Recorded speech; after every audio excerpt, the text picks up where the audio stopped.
E o Security Leaders Norte e Nordeste segue agora com sua programação, apresentando o primeiro painel do dia, Ataques de Ransomware, como avançar na detecção e resposta. E perguntas e comentários podem ser enviados por meio da caixa de diálogo ao lado do vídeo. Para mediar, Graça Sermu, e como participantes, nós convidamos o diretor de Engenharia de Sistema da Fortinet, Alexandre Bonatti. Convidamos também o analista de Segurança da Informação da CACEG, Wesley Dourado Teófilo. O analista da Divisão do Centro de Operações em Segurança Cibernética do SERPRO, Ulisses de Sá Alencar Moraes. E o diretor de Segurança da Informação da Neurotech, Diego Buarque. Nosso muito bom dia a vocês, bem-vindos. Graça, por favor, é com você. Obrigada Ângelo, obrigada a todos que estão conosco aí, já super conectados, a gente sempre atual aqui, trazendo sempre as notícias principais, a aprovação da PEC, um direito constitucional. É claro que todo mundo já estava avançando nos seus processos de compliance em relação à privacidade de dados, mas ser um direito constitucional traz realmente, como o Ulisses falou, mais peso. E também a apresentação do Ulisses foi muito importante, mostrar o quanto a segurança está ali, né, colada com a privacidade. Então, nesse painel, pessoal, a gente vai olhar para a segurança. A gente tem como tema principal um assunto que, infelizmente, nós temos acompanhado aí no nosso dia a dia, os incidentes cibernéticos. Eles estão cada vez mais desafiadores, cada vez mais sofisticados, então está sendo cada vez mais difícil para as empresas realmente ter um modelo de detecção e resposta a esses incidentes eficientes. Então, esse é o nosso tema. Eu quero agradecer a presença de todos aqui, já apresentados a vocês no nosso painel, mandem perguntas e comentários também, nós vamos estar acompanhando, e vamos para uma primeira rodada, onde eu gostaria já de começar convidando o meu companheiro de várias jornadas, o Bonatti. Bonatti está sempre aqui conosco, representando aí um grande parceiro nosso também, que é a Fortinet. Bonatti, nós temos assim acompanhado aí, né, de forma bastante preocupante, muitos incidentes. Antes, não sei se você lembra, os cases, quando a gente fazia referência, os grandes eram muito lá de fora, né? A gente usava, né, exemplos de incidentes, de ransomware principalmente, grandes, tivemos aí muitos. E agora a gente está cada vez mais referenciando casos no Brasil, né? Como é que você está percebendo a comunidade, os seus clientes, as empresas? Você vê que esses incidentes estão trazendo lições? Que lições você acha que esses incidentes estão trazendo? Que impacto eles estão trazendo? E o que você percebe no seu dia a dia, no seu relacionamento com as empresas? Bom dia, Graça. Prazer estar aqui novamente. Bom dia a todos. É muito pertinente esse tema, né, Graça? Porque quando a gente fala em ransomware, parece que é algo muito novo, e de fato não é. A primeira abordagem de ransomware que nós tivemos foi mais ou menos em 2010. Em 2017, nós tivemos aquele cenário do WannaCry, que foi um cenário de um ataque massivo. Até então, muito se fala no ransomware como algo sendo feito por hackers na tentativa de capitalizar, de monetizar esses ataques, mas hoje em dia a gente já não fala mais somente em hackers, nós estamos falando de organizações criminosas, tanto é que isso agora entrou em política de Estado. A gente vê reuniões agora do governo americano trabalhando com vários países, de fato, para tentar conter essa questão, inclusive, de lavagem de dinheiro em cima de criptomoedas, porque o ransomware, nesse caso, é um crime, né? Nós estamos vendo aí extorsão, nós estamos vendo não somente indisponibilidade de sistemas, mas o ransomware hoje, ele não só criptografa e para todo o seu ambiente, ele ali tem uma mudança de comportamento que nós estamos vendo nos clientes, onde o ransomware ele se instala por mais ou menos 30, 40 dias, ele não é mais aquele, quando você clica e automaticamente criptografa, como foi o caso do WannaCry. E o que ele faz nesses 40, 45 dias? Ele simplesmente espiona, ele busca outras formas de se garantir o pagamento do resgate, por exemplo, fazendo backup de dados pessoais, é um ponto agora extremamente importante. Então, assim, mesmo que a empresa ela tenha uma capacidade de resiliência, de voltar muito rápido os seus sistemas, Os atacantes agora, de novo, não somente hackers, nós estamos falando de organizações criminosas. Eles têm outros meios para garantir que o pagamento seja feito, como, por exemplo, o uso de extorsão. Ou seja, você pode voltar o seu backup, mas eu tenho os seus dados. Então, você paga ou eu divulgo. É esse tipo de comportamento que nós estamos vendo e que, de fato, tem trazido uma preocupação muito grande nas empresas. Como você mesmo disse, não é um cenário na China, não é um cenário numa indústria específica, ou seja, todos os setores estão sendo impactados por isso. E, infelizmente, é algo que nós temos que aprender a lidar e nos proteger as empresas, porque, de fato, é extremamente preocupante. Perfeito, muito bom. Excelente já o comentário inicial do Bonatti, que está aí no front, acompanhando todas as empresas, com diversos perfis, como o Bonatti falou, a gente não está vendo isso mais lá fora. Eu quero trazer também os nossos convidados, Bonatti, para essa discussão, e justamente sentir da parte deles, cada um dentro da sua organização, do seu negócio, do seu business, como é que eles estão sentindo esses casos recentes aqui do Brasil. Vou começar com o xará do Ulisses Moraes. Vocês também aí na atuação de vocês têm uma visão mais ampla, né, desse cenário em várias empresas, também dentro da postura de vocês, né? Você acredita, Ulisses, que esses casos recentes, que foram amplamente divulgados, que tiveram aí realmente uma divulgação muito massiva, você acha que isso impacta e já dá para ter lições aprendidas aí que repercutam realmente no dia a dia das empresas do ponto de vista de segurança, Ulisses? Acho que você precisa abrir seu microfone, por favor. Acontece o tempo todo. Eu sempre mexi com segurança e eu estou acostumado a estar em ambientes onde segurança é uma coisa muito relevante. Meus irmãos são de engenharias e trabalharam em grandes indústrias. Uma coisa que mudou muito, se não me engano, tem um survey da Microsoft que disse que de setembro do ano passado para esse, o mercado de ransomware cresceu em 1.070%. Existem dois valores que mudaram significativamente a perspectiva. Quem está ganhando, quem está lhe pagando o dinheiro, e um exemplo muito bom foi o que aconteceu aqui no Brasil. A Hydro, a indústria de alumínio, teve um ataque de ransomware, o que fez com que no outro dia o preço do alumínio no mundo crescesse 3%. Então, eu não precisava esperar que a Hydro me pagasse nada. Se eu tivesse dinheiro bastante para comprar ações de alumínio, atacando a Hydro, eu conseguiria ganhar 3%, o que muda toda a perspectiva de quem você está colocando a pistola apontada.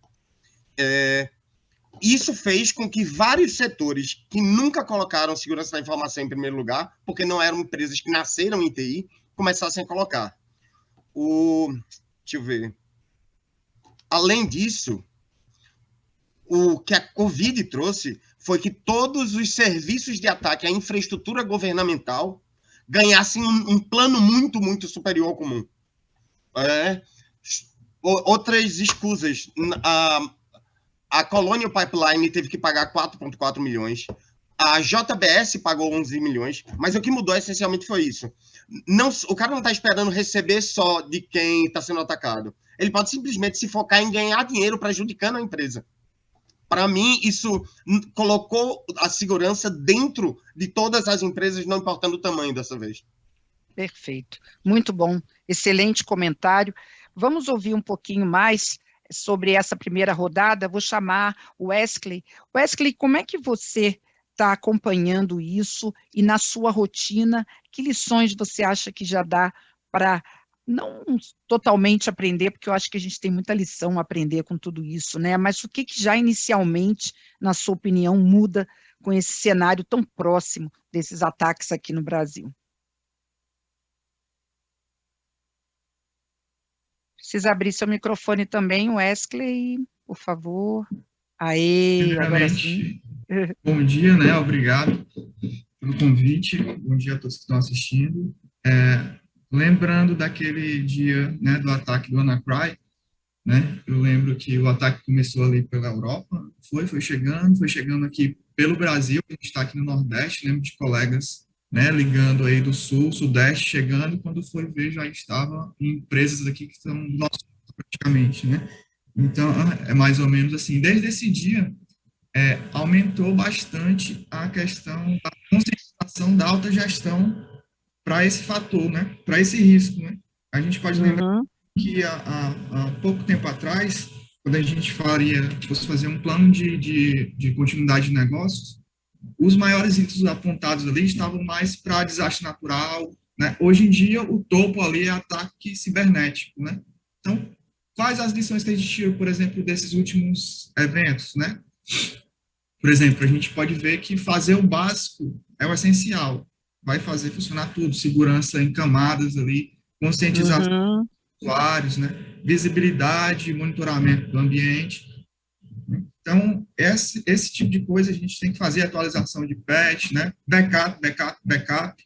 Agora, com essa questão da extorsão, a gente precisa ter o backup e tem que estar alinhado diretamente com o DPO da empresa, como é que a gente vai fazer se houver um vazamento de dados, porque agora, né, essa questão do pagamento também é muito particular para cada empresa, para cada incidente. É muito fácil a gente falar que não se deve pagar, né, para não continuar, né, propiciando o aumento desses casos, mas aí o empresário está ali, eu vou botar o meu negócio no lixo, porque eu tenho dinheiro para pagar, ele vai pagar, né? Então, isso é muito particular das empresas. Mas, assim, atuando numa empresa governamental, né, onde tem aumentado muito a incidência desses ataques, resumindo tudo, a gente não dorme mais, né? Quem trabalha com segurança da informação passa todos os dias sonhando com esse tipo de ataque de ransomware. Muito bom. Tenta muito mitigar, né? A gente vai tentar sempre mitigar. Eu tenho também, a gente pode fazer uma analogia também, que segurança é igual à saúde, né? A gente pode tratar, a gente faz exercício, né?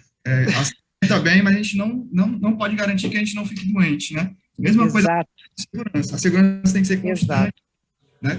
E o resultado ali é a consequência, mas da mesma forma a gente não vai poder garantir nunca. E a alta gestão, pelo menos aonde eu vejo, tem apoiado bastante, mas da mesma forma que ela apoia, ela cobra, né?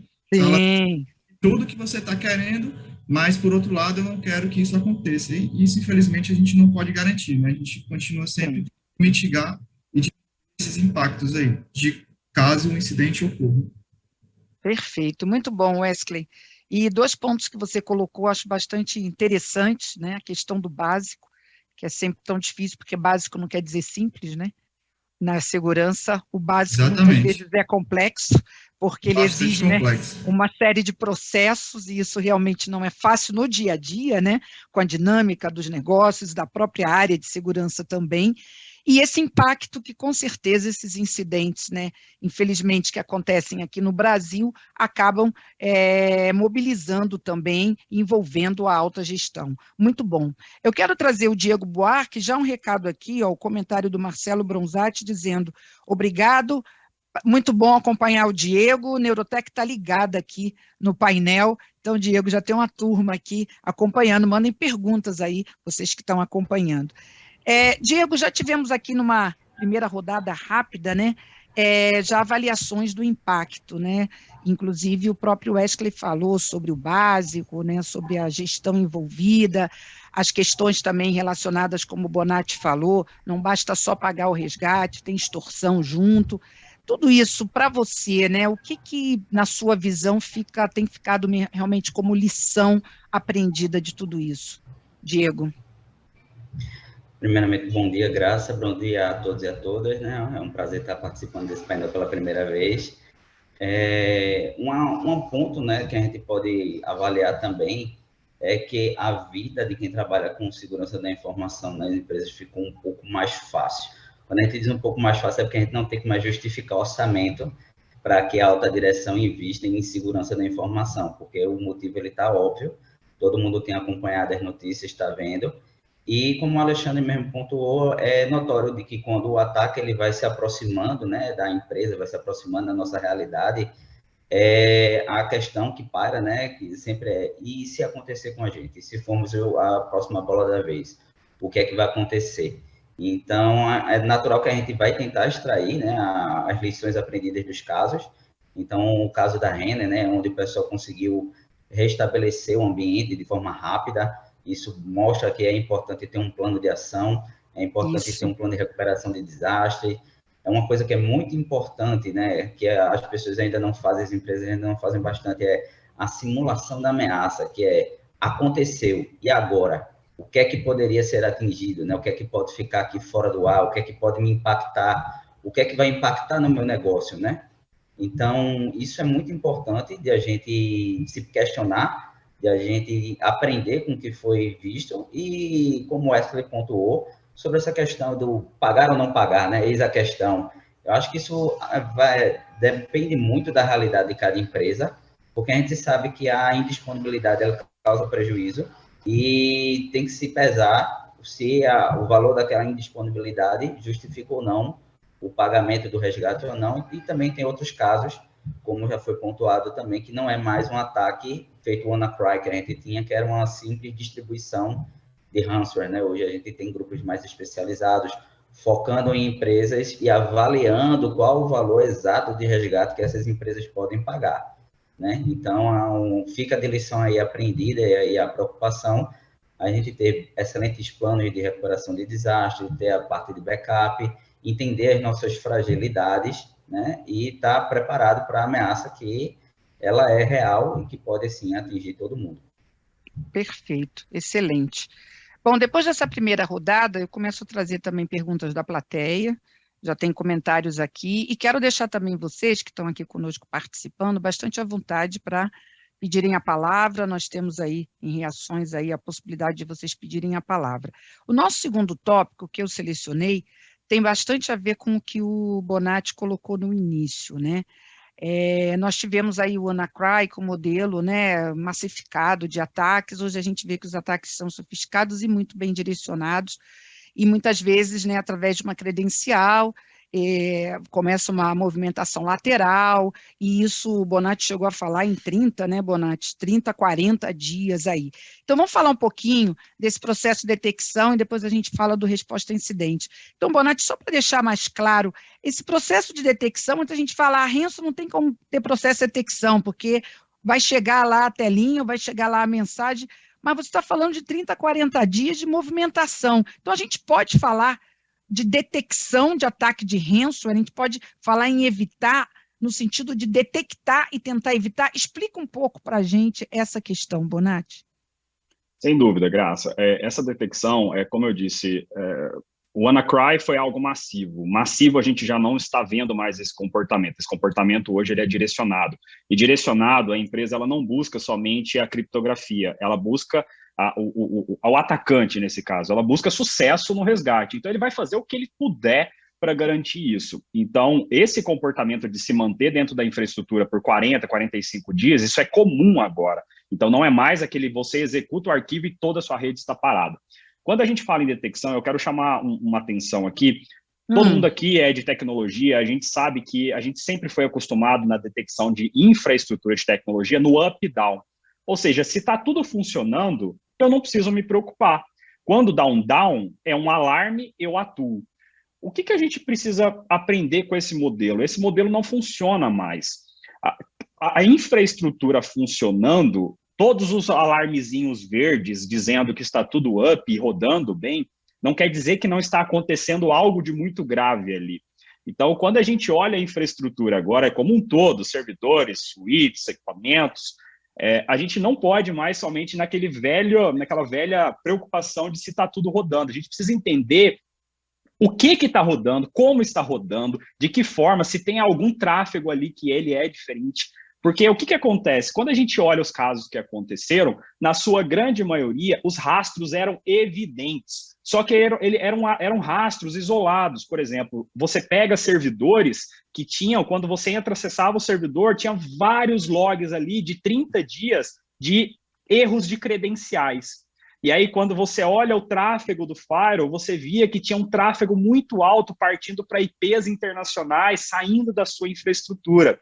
Então, já era um comportamento que não estava legal, é um comportamento que já acendia, já era para ter acendido uma red flag há muito tempo.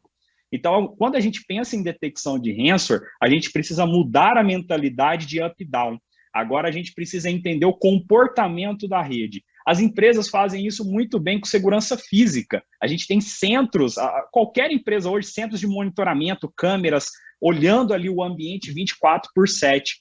É essa mesma analogia que nós vamos ter que fazer com infraestrutura. Nós precisamos olhar a infraestrutura 24/7. E não somente se está rodando ou não, mas sabendo tudo o que está acontecendo, se tem um erro de senha, por que está errando a senha aquele usuário. Então, essa detecção, esse olhar de inteligência para a infraestrutura é o que vai garantir o sucesso agora numa detecção precoce. Não tem como. A gente sabe que hoje, para você se sair bem de um ransomware, é um tratamento precoce, é identificar ele no início, como foi falado aqui, o comparativo com a saúde. Então, é exatamente isso, é como um câncer. Se você detecta no início, a chance que você tem de restabelecer o ambiente sem grandes prejuízos é enorme. Então, é esse olhar de inteligência que a gente tem que passar a ter. Perfeito. Mas a audiência aqui, excelente colocação, a gente está exatamente no tópico detecção de ransomware. Mas, Wesley, o que a audiência está dizendo é difícil, né? Esse olhar e fazer essa detecção precoce, né? Porque, de novo, comparando com a saúde, né? É um check-up constante, né? Porque a gente pode, de uma hora para outra, né, descobrir que realmente existe aí um processo, né, olhando do ponto de vista da doença, que pode ser detonado. Então, realmente, esse check-up constante, diário, num ambiente, né, tecnológico, do ponto de vista de segurança, no dia a dia, ele é difícil, né, Wesley? É difícil, no meu ponto de vista, porque a gente tem que ter a visibilidade de realmente todo o ambiente. Se a gente deixar descoberto alguma porta, né, ali a gente vai estar suscetível àquele ataque. Você acha que o ponto, Wesley, principal é visibilidade, né? Para ter essa visibilidade. É a visibilidade, às vezes a gente pode achar que está tendo visibilidade, mas a gente não está. Né? Que está vendo tudo ali, a gente não colocou os sensores corretamente, ou então em todo o ambiente, para conseguir detectar aquelas anomalias ali que está nos apontando, né? Aquele risco ali que está cada vez mais crescente. A gente chegou a fazer testes aqui também com payload de ransomware, né, em ambiente controlado. Se chegou o payload lá, ele executa e não tem antivírus que pegue lá. Né? Ele botando um comando via rede, não vai detectar. O que ele vai detectar é quando o cara entrou na máquina, que ele foi tentar escalar um privilégio, que ele tentou acessar lá o comando e controle dele, ou que ele começou a criptografar 1, 2, 3 máquinas, aí a gente vai detectando e vai fazendo o que acho que o Alexandre também falou, né? Estancar ali na questão do impacto mínimo, né? E, mais uma vez, isso é segurança em camadas, né? Vamos supor, o ataque geralmente começa por e-mail, ali você barra no anti-spam. O anti-spam, não, por acaso, ele não pegou aquele spam. Então, o usuário abriu e ele leu aquele e-mail, né? A gente tem que conscientizar o usuário. O usuário também caiu naquele phishing. Ele clicou. Na hora que ele clicou, aí vem lá outra camada, web filter. Abriu aquela página geralmente não é classificada, né? Para estar barrado. Né? E aí, clicou, abriu, aí vem lá, ele vai tentar baixar ou vai tentar... Será que o usuário tem permissão para baixar? Tem permissão para instalar? Criptografou a máquina do usuário final ali. Agora, aquela máquina está com o firewall de host ativado para não deixar ele se espalhar pela rede. Espalhou pela rede, espalhou só na VLAN dele. E assim é uma sucessão de camadas, onde a gente vai ir barrando, né? E na lateral ali, a visibilidade para a gente estar vendo aquilo acontecendo para poder diminuir aí esse impacto o máximo possível. Eu acho que seria exatamente por isso, por aí, né? Eu vou trazer uma pergunta da plateia, Ulisses, na sua fala, um comentário interessante, uma pergunta e um comentário aqui do Carlos Alberto Conceição, que está nos acompanhando. Um grande desafio que eu vejo do ataque de ransom, durante o ataque, quer dizer, exatamente nesse tópico de detecção, é como restaurar os serviços ao mesmo tempo que se busca as evidências para a investigação futura. Quer dizer, o que ele está colocando, na verdade, é que, assim, ok, detectou, mas ao mesmo tempo que detecta, já tem que se preocupar com a restauração, porque muitos estão dizendo que, embora você detecte, é quase impossível você barrar o ataque. Então, Ulisses, como é que, na sua visão, fica isso? Quer dizer, detectou, Mas aí tem uma energia que você precisa pensar em barrar o ataque ou já se preparar para resposta ou para reação. É difícil isso, né? Como é que você vê essa questão, esse impasse, Ulisses? Você precisa abrir seu microfone, Ulisses. Opa! Em 2015, eu estava muito irritado com... Eu estava gerenciando um servidor Samba e, vez por outra, algum cliente pegava um ransomware e começava a criptografar arquivo. Eu estava irritadíssimo porque eles ficavam ligando para pedir restauração de backup do dia anterior. Então, o que eu fiz na época foi pegar a tabela de partição do sistema e calcular o número de leituras por segundo para detectar a frequência que não é humana, que normalmente cabe ao comportamento de um ransomware para me livrar disso. Eu separaria essa lógica em dois problemas diferentes. Recuperação de desastre é um problema separado. Você tem que ter isso pronto e tem que ter isso feito. O ataque do ransomware em si, você tem documentado. Você vai ter que parar tudo, não tem o que fazer, ou subir um ambiente paralelo. Ou, de preferência, ter um HA muito bem calculado. Agora, eu queria pegar a lógica de ransomware e separar. Antigamente, o cara não estava preocupado em quem ele estava atacando. Ele estava atacando genericamente, né?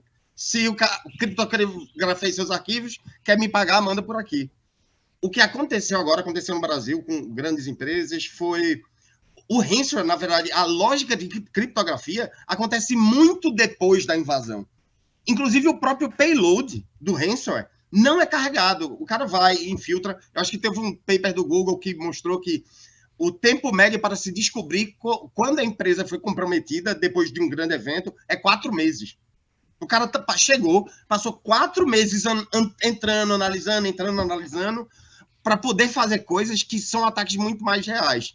Por exemplo, quando eles criptografaram todas as máquinas virtuais de dentro do vCenter. O que você tem que fazer para entender se alguém está invadindo, você tem esse espaço de, são lá, 3, 4 meses, onde você tem que encontrar anomalias vindas de fora da rede que você está para fora, nos logs de autenticação de usuário, no scanner dentro de uma rede. A grande vantagem de hoje é que a gente tem CIEMs muito bons que podem interrelacionar esses fatos. Se você está trabalhando com averiguação de longo prazo, eu sou da equipe de SOC. O SOC normalmente vai trabalhar naquelas 24 horas no máximo. Uma equipe de SOC não precisa guardar todos os eventos durante meses. Mas se você quer se proteger contra ataques de longuíssimo prazo, o custo disso é muito alto, porque para tornar aquele dado confiante em termos de anomalia, você precisa de uma base gigantesca. Então, o único caminho que eu vejo hoje é sempre ter o plano de recuperação do desastre, e ele pode incluir todas as outras coisas que não são ransomware, e ser muito bom em detectar anomalias de variações laterais. E CIEMs são os caras que servem para isso. Né? Perfeito. Diego, eu queria também sua opinião sobre esse ponto, né? De como trabalhar, na sua visão, a detecção, né? Até olhando aí esse tempo, né?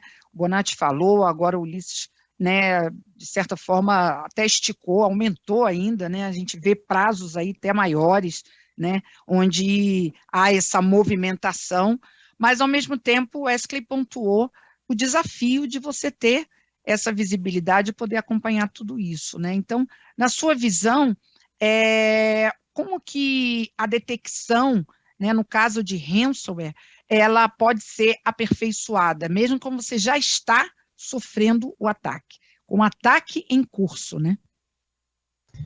Perfeito. Como o Ulisses falou, quando a gente vai fazer a análise dos grupos especializados, no ciclo de vida do ataque, a execução do ransomware é o último ponto no ciclo de vida do ataque, ou seja, quando ele vai executar o ransomware, já houve o comprometimento, o invasor ele já está dentro da instituição, ele já começou a coletar dados, e aí, para que futuramente ele faça o que a gente chama de double extortion, que é você pedir tanto o resgate pela sua operação ter paralisado, quanto pelos dados que foram capturados para aumentar a justificativa do pagamento de resgate. Ou seja, se a execução do ransomware é o último ponto no ciclo de vida do ataque, a gente vai ter que analisar para poder detectar os primeiros passos, que é onde a gente vai tentar entender a superfície do ataque, que é o que é que a gente está exposto na internet, o que é que pode ser atacado, quais são as vulnerabilidades que estão sendo exploradas. Hoje em dia a gente tem um leque de 42 vulnerabilidades que estão sendo exploradas em várias tecnologias, e a gente se questionar se essas tecnologias elas realmente ainda continuam vulneráveis. O Luiz pontuou a questão do CIEM, né? Então é muito importante que você colete os logs dos eventos para que você detecte ataques, detecte comportamentos de tentativa de invasão, porque são esses os primeiros passos para que o ataque de ransomware, a campanha de ransomware desses grupos, ele seja bem sucedido. Uma vez que você detecte, que você consiga verificar que está acontecendo aquele evento malicioso, você já vai cortar aquele evento dali. Obviamente que se você não detectar, a gente sempre recomenda soluções de anti-ransomware instaladas, né, em servidores e máquinas, principalmente também dos funcionários, para que, se você não detectou o início da execução do ataque, mas quando ele vai tentar ser executado, ele trave, ele gere um alerta, e você saiba que está tentando ocorrer uma tentativa de criptografar o teu espaço, e você consiga reagir, né? E sobre uma pergunta que fizeram de o que é que vai fazer, né? Tá sendo atacado. Como é que a gente faz? Primeiro tu isola todo mundo que está sendo atingido para evitar que aquilo ali seja espalhado. Vai tentar levantar os sistemas da melhor maneira que você pode, e o que está ali impactado, a análise lá do incidente, a análise do evento, cara, esse vai ser o último ponto que você vai analisar. Não tem como você esperar fazer análise de incidente enquanto você está indisponível, enquanto o ataque está se propagando, até porque muitas vezes a gente não entende a capilaridade que aconteceu aquele ataque, até que ponto a empresa foi comprometida, né? Então, entender a superfície de ataque e coletar os logs dos principais sistemas e ter um sistema de alerta eficiente que você consiga visualizar é fundamental para evitar essa vertente de ataque. Perfeito.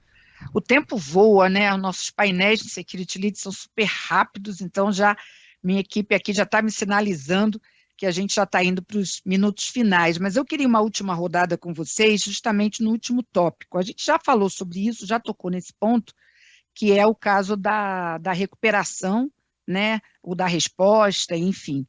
Mas a gente falou um pouquinho sobre isso, né? Vou começar com você de novo, Bonatti, testar, né? Os testes, até já fizeram aqui comigo analogias, né? Quando você fala de, por exemplo, casos de incêndio, né? As empresas normalmente nos prédios fazem esses testes, né? Embora incomode um pouco, mude com a rotina, é uma coisa que acontece ali e é real, o mais real possível para que realmente as empresas se preparem, e é uma prática contínua, né?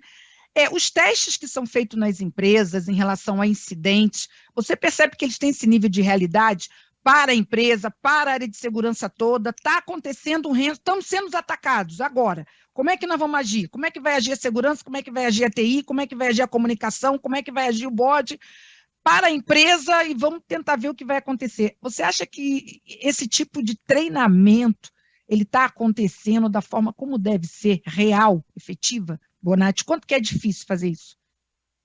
É interessante que quando a gente olha isso tem um nome, né? Plano de continuidade de negócio. Isso dentro da área de cibersegurança, isso não é novo. Muito pelo contrário, a gente já fala de plano de continuidade de negócio há muito tempo.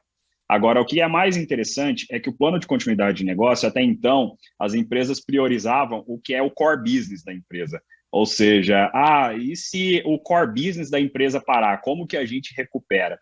E dava-se muito pouco foco na infraestrutura. Isso é infraestrutura para o core business. Então, como é que eu posso dizer? Esses apoios laterais, como é a infraestrutura de TI, cibersegurança, era muito pouco avaliado essa questão da continuidade de negócio. Então, hoje, sim, é imprescindível essa questão de manter esse plano de continuidade de negócio bem formulado, e a simulação. Simulação, para mim, é o ponto-chave. A gente sabe que ransomware, os vetores de início de ataque são sempre os mesmos. Então, phishing, vulnerabilidade conhecida, engenharia social. Phishing, por exemplo, qual é a melhor forma da gente avaliar a capacidade do usuário de clicar ou não? Simulando. Então, você manda para ele um phishing controlado, e aí, quando ele clica naquela simulação, você consegue dar um coaching mais pontual para aquela pessoa, saber qual é o comportamento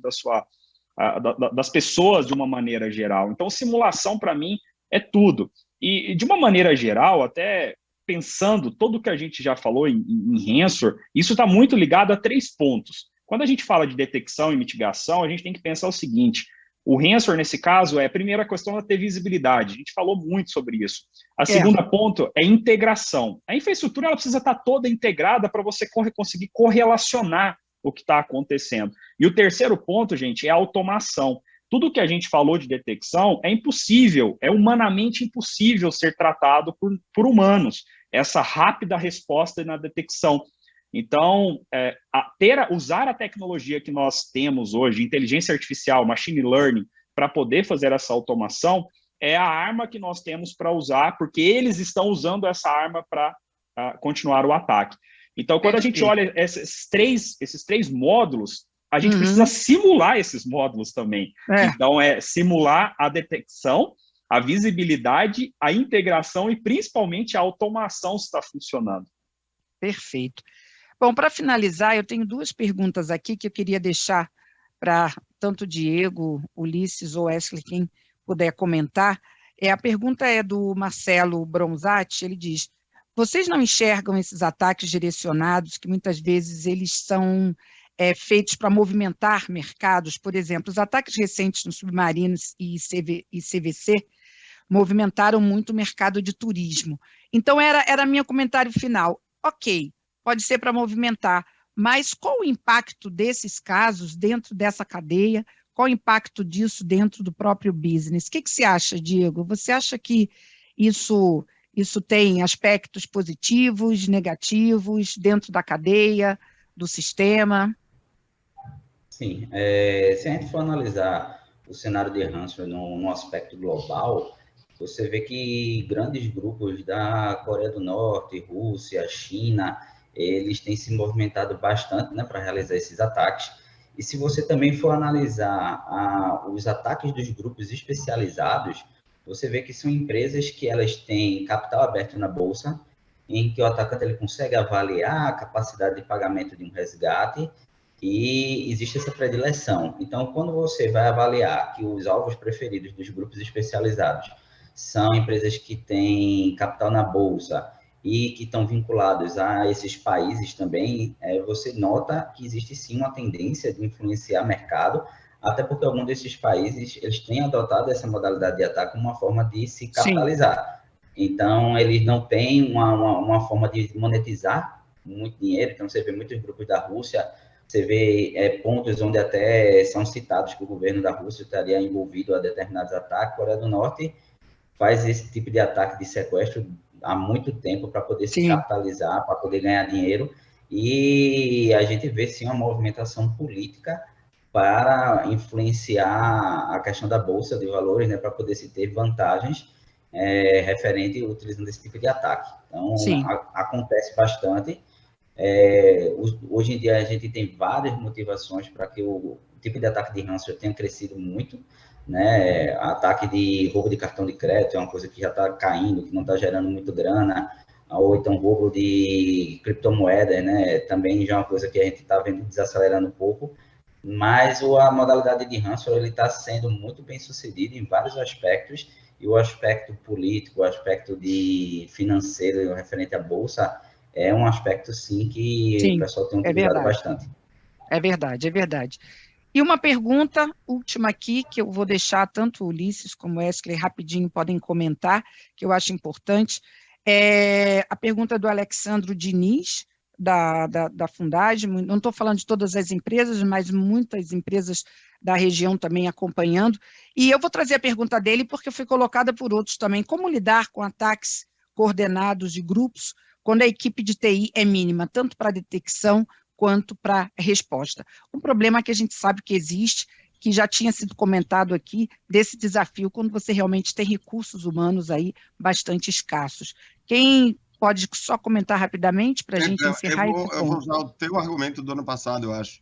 a melhor coisa que apareceu com a LGPD foi que as pessoas passaram a entender que aquilo ia dar prejuízo.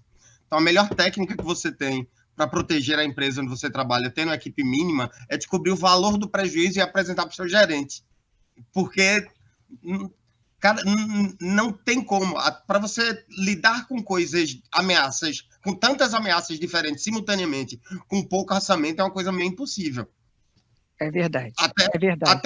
Até as melhores ferramentas de automação que diminuiriam o número de analistas de TI é caro demais para o cara ter uma equipe mínima. Então, não tem outro caminho, não.